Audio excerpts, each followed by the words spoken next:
近年，国际上研究维吾尔问题颇有影响力的德国学者，在一个尚未公开的研究报告中分析表示，中国对维吾尔人的生育控制政策可能使南东突厥散维吾尔族及其他少数民族的新生儿人数20年内减少260到450万人，高达当地预计的少数民族人口的1/3。路透社6日报道了有关该社独家分享的由德国学者郑国恩主持的这个研究报告。基于对官方生育数据、中国学者和官员提出的人口预测及民族比例的分析，郑国恩预测，北京的政策可能让东突厥散南部汉族人口从目前的8.4%激增到约25%。报道还表示，研究报告还包含了未曾发表的有关东突厥散节育政策动机的中国学者和官员的研究。官方数据显示，2017至2019年，东突厥散生育率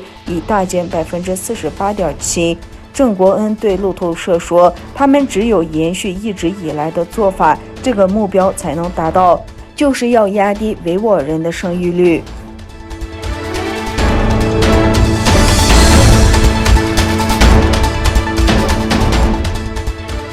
共和党人要求彻底抵制北京东欧，指称中国政府违反人权，特别是对东突厥散地区维吾尔穆斯林的压迫。华府以种族灭绝形容中方的行为，北京当局对此表示抗议。美国越来越多的国会议员呼吁抵制明年北京冬季奥运会。华府今天重申，希望与盟国就可能抵制仪式达成一致的做法。美国国务卿布林肯在华府国会听证会中表示，关于东欧，我们正与盟国及伙伴密切磋商，检视大家共有的疑虑，而理想情况是制定一致的做法。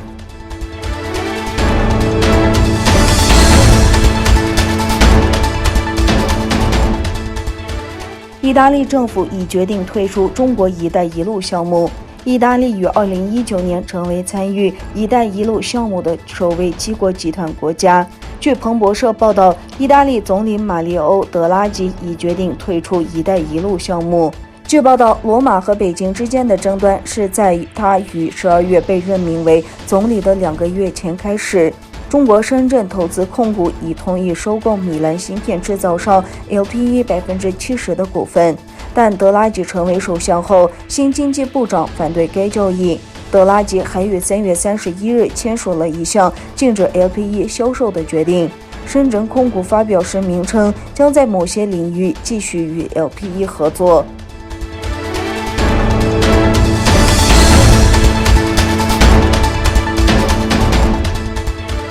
在公众舆论的反对声浪之下，匈牙利政府有意搁置在首都布达佩斯建立复旦大学分校的计划。这所复旦分校将耗费匈牙利纳税人近20亿美元。因不满匈牙利当局在布达佩斯开设上海复旦大学分校的决定，自由派出身的布达佩斯市长上周宣布，将重新命名复旦分校预定校区周围的街道改为达赖喇嘛道、维吾尔烈士路、光复香港道等。上周六，数千人在匈牙利首都布达佩斯游行集会，抗议在该市建立复旦大学分校的计划。当天晚些时候，匈牙利政府高层表示，复旦大学在匈牙利建立分校的计划尚未成型，当局将尊重民众的意愿。内阁僚幕长古利亚兹周日在接受亲政府的匈牙利新闻网站采访时表示，一旦项目的具体条件成型，我们支持在布达佩斯举行公民投票，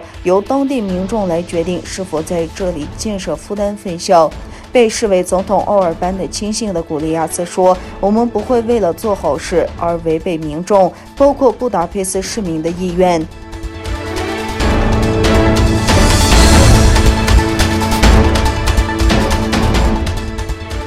美国国家安全顾问沙利文就将于6月14日举行的埃尔多安拜登会晤发表评论时表示，美国总统拜登与土耳其总统埃尔多安很熟悉。他说，拜登和埃尔多安期待着利用这个机会审查双方关系的各个方面。沙利文作为嘉宾出席了白宫发言人普萨尔基主持的每日新闻发布会，详细介绍了拜登将于6月10日开始的欧洲之行的细节，并回答了记者的提问。沙利文表示，作为将于6月14日在布鲁塞尔举行的北约峰会的一部分，总统埃尔多安和拜登计划举行双边会晤，两位领导人将就东亚、叙利亚、伊朗、纳戈尔诺卡拉巴赫和阿富汗地区的问题深入交换意见。